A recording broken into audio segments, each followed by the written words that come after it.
Nimekuwa nafanya hesabu hapa ikiwa nimeketi hapa. Staff yetu ya county tuko around 3,600 people. Staff.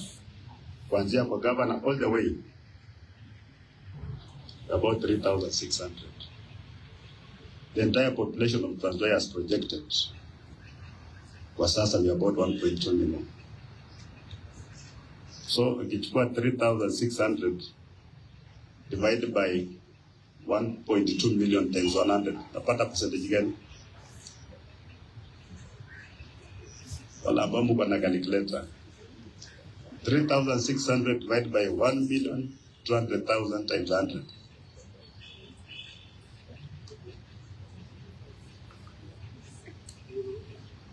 Napata nini? Watu wa finance mnajua kuhesabu pesa pekee yake. 0.36.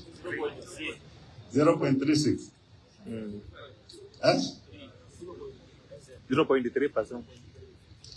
0.3%. Nyinyi ni 0.3% of the population of Tanzania.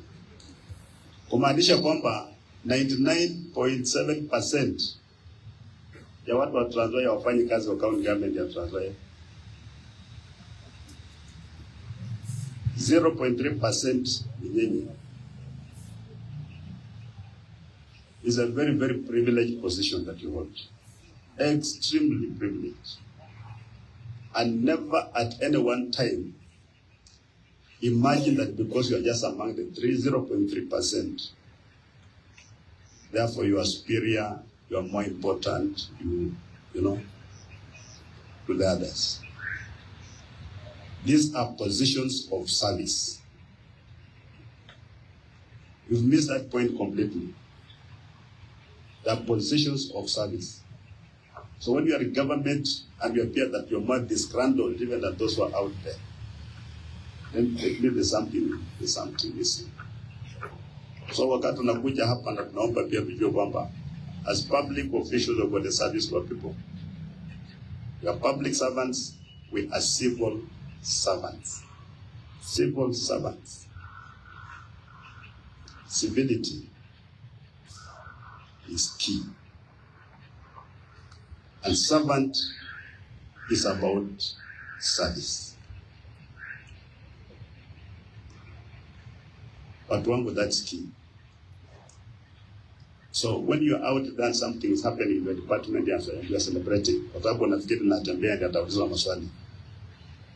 You have got no idea what you are doing in government.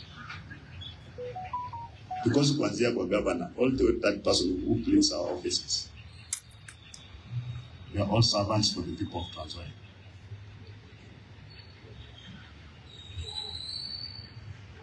Sometimes, I feel that sometimes as a governor in this country, I am a bit targeted. I don't know why, because I'm held to a higher standard.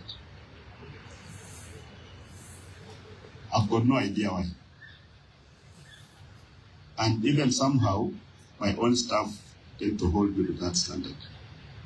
Because nasikia juzi mlikuwa mnalalamika sana kwamba mjapata mshahara ya mwezi mmoja. And then there are people who have not even since May in this country, in Kenya, hawajapata mshahara. But we make a lot of noise. Now, there are people even who collect revenue on behalf of the county government and don't collect in that revenue. But at the end of the month, you expect to be paid. Or you are nicking that revenue. So if you did your job properly, I will not be even waiting for any disbursement from the national government. If you can cushion just ourselves for 2 months, kwamba even on our CRF, we have got enough money to last us for 2 months. I'm sure you will never have delays when you pay payment of your salaries. It has never happened since I came into office. We've really tried. And when we encounter some of these challenges, there are very, very plausible reasons for it. So the service that works together as a team, we can't be the ones who are shouting. We should be able to understand and explain this thing to others who may not be understanding. But if you're a chief officer and you're the first person complaining and says you're a chief officer, what do you expect as a body staff to say? Kama ndo lalamika kwanza kabisa lalamika. You know that in this country, the county governments, after I get a public accounts committee, even the governor himself is a ghost worker. Wakati wanaangalia wanapata governor ni ghost worker. So good people, ukienda nyumbani leo, if the same you're going to remember, just know that you are among the privileged 0.3% of the population of Trans Nzoia that hold this position of privilege for purpose of serving the people. Don't get entitled. It's not your right at all. The Mungu tu amekupick. Like King David was the most unlikely king. The most unlikely. But God picked him and exalted him. Akamweka mahali penye imewekwa mahali. Lakini wewe ukiambiwa Goliath ndio hii umepewa shilingi, wewe unatupa shilingi na kulalamika kwamba shilingi haiwezi kuoga. You just complain it cannot kill. Tayari, the mind itself is defeated even before you face the challenge. So then why are you occupying that position if you already make any significant impact? And when God gives you these positions, let me tell you, good people, because I've seen colleagues who have worked and have retired and have gone home. You'll go home, and for the rest of your life, you'll be judging yourself. Your conscience will trouble you so much. Utakonda, utakuwa mgonjwa, utakuwa naota vitu mbaya mbaya peke yake, kwamba umeanguka kwa choo mara. Because you are given the privilege of service, you misused it. Kuna mtu ambaye au ako pale nje labda afanye kazi kwa serikali, lakini anaomba tu Mungu, so nipatie nafasi hata nisilipwe. Hata nisilipwe. There are so many guys out there who are saying, wacha tukuje kufanya attachment ama internship, don't even pay us. Because you're sitting in the house is torture. Counting hours from morning to evening. Umekaa, you have got nothing to do is torture. Lakini wewe kuna kazi unafanya, unakuja unaingia kwa ofisi, but it's like you're forced even to stay there. Kama ni daktari ukiona mgonjwa anakuja, you get angry.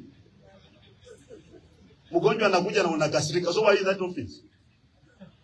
Ama ulipeleka wale kwenda kufanya kazi gani? Ama wewe mtu ya finance ya merchant comes anasema vocha yangu iko wapi, na umekasirika na vocha iko kwa drawer yako. And you are just angry. Unasema kwenda kuuliza Natembeya. Sasa bwana anakuja mzuri namna gani? So even as we sit here and looking very holy because the clergy is here. When we go to the office, can we have someone with ourselves? Ama namna gani? Because here in this world, it's just about doing the right thing. We are not here for a long time. Ile muda ambayo tuko dunia ni kidogo sana. Don't assume you're going to be here forever. But the short time that God has given you to be here, why can't you do the right things? Tufanye tu mambo tu mazuri and serve our people. You know, when somebody Kenyan serving out there, unaona mtu anahangaika huko nje. Wewe jiulize, mimi as a government official, what could I have done to assist this person but I have not done? Useme tu serikali just an first thing. You go to hapo, but government is you. The exemplification of government. When you want to touch government, you touch a public official, you touch a public servant, you touch a civil servant. That's government. It's not just an abstract thing. So leo naona leo tukitoka hapa ndio tujiulize kabisa. Because you know a football team kwa mfano kama iko na 11 players and one of us chooses to play for the opposition, can you win that game? No. You can't win. Hata kama jamani goalkeeper na wakati wanakuja kufunga na dive vizuri, but diving in the opposite direction. Mnasema alijaribu lakini anajua alikuwa anajaribu but imenunuliwa. So all of us, right from that person who cleans, who makes your tea, who opens the office, to the enforcement officer, all to the governor, we are all servants of people of Trans Nzoia, and we are a team, one team. Anytime you are talking nonsense out there in Christian government, you don't know what teamwork is all about. And if you feel you're not happy in government, mbona unafurahi kuwa ndani ya serikali na unafurahi kupata mshahara? Because the best thing is just to exit and give space to somebody who wants to come and serve the people. Ama namna gani watu wetu? Sitakana kuwa tu hivyo. And you are a supervisor. When you sit at that office, you are a supervisor, you are an officer, you are a leader. You are a leader and you know why you are there. Don't be hardened. fanya hivi, hapana. And let's just do the right things, and everything will be fine. So as we finish, one of our colleagues is facing a very serious health challenge, anaitwa Sam Ojwang. He's been diagnosed with a life-threatening condition. Even as we support him to seek for medication, I also want to call upon you people to also pray for him. So ndio, wacha tu Mungu tu apate tu maombi tu from everywhere. Paka waone kwani Ojwang ni nani. Amwangalia ama namna gani? Yeah, and those who can, please, you can always visit him and pray with him. Those who have never been sick, or those who have never taken care of a very sick person, you may not know this, but the moment illness hits you, or a person very close to you, your priorities in life just change. That's when you will realize that everything is just vanity. Everything is just vanity. When you become sick and you're confronted with that challenge, your priorities just change. And as I said at the beginning, because one day tutakufa tu, just a time will come for us to go. When you are given an opportunity in public service and you never used it well, when your time to go comes, upende uspende, you are going to face those demons. Utasaini hizo pamoja, nyuko nakaa nazo, utakuwa unazisaini. Umemeza dawa, but you are signing vouchers, unaongea vitu ambayo watu hawaelewi. Haki utaenda kufichwa, maana utakuwa unaongea mambo mbaya sana. Utaenda kufichwa hospitali. Those demons will come. The public service is not a place to go there and play games. No, you can still, ile pesa unaiba, utaficha mahali, ile mwenye umeficha kwake hata kupatia. You'll be cursing people. Na labda ndugu yako, ni dada yako, your closest friend mesema nimeficha kwako. Wewe futu uone kama atakupatia hiyo pesa. 80% of everything you get illegal, 80%, it will never benefit you. Actually, it will not. So you are toiling in vain. Unashikwa na pressure, unashikwa na nini wasiwasi all the time. Because you are cutting corners. Unaambia huyu, napata jamaa amefanya hivi, no, grass is always green on the other side. Sindio? What you don't know ni kwamba that grass on the other side is being fueled na maji chafu. You don't want to go and stay there. So let's just be servants, as the intentions were by our founding fathers. Civil servant, mfanyakazi mwenye heshima, mwenye anaheshimu wala ambayo anahudumia, and God will just bless you. Sindio? Last time we were here, I think tulikuwa na the Vicar General. We had agreed that we form a small team of people to organize some of these events that once in a while, maybe once in a month, we just gather together and thank God for the many things that He has done for us. And then come that group maybe council sector was not done. You can have that team to organize. We have got, when we move down to the other floors, which is almost ready, we have got so many halls there. Can we convert to one? To a chapel. Senior, so that those who want to pray, hata kama lunch hour, just want to go there and pray. So kila saa kaja lunch wenda ukimbia kula nyama, kwenda kula sumu. Wakati mwingine just go and pray, senior. 30 minutes, just go there alone and pray. So we are going to convert one of those places into worship place of worship. But then we'll have to encourage ourselves. Starting with the cabinet, we'll be having those prayer sessions. Otherwise, ningependa kuwashukuru sana wale wote ambao mlipata wakati kukuja, members of staff, plus our friends, and the team from Bungoma. Kwa unataka kuniona?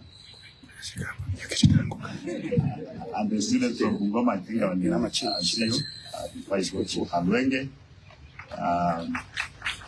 Na niwashukuru, mjue kwamba kuna voter registration imeanza. So we register as voters. So it's our civic duty to participate in public affairs also, in the election of our leaders. Because at the end of the day, the people get the leaders that they deserve. So, and the best way to participate, first of all, is registering as a voter. Kazi inaanza, fikiri ilianza jana, sisi wote kwenda to mobilize wetu wa register as voters. Kulikuwa na mchango ilikuwa inafanyika jana. Nataka nifanye mchango wangu sahi. Kwa Reverend. Ili hiyo kanisa muimalize, sio? Amen.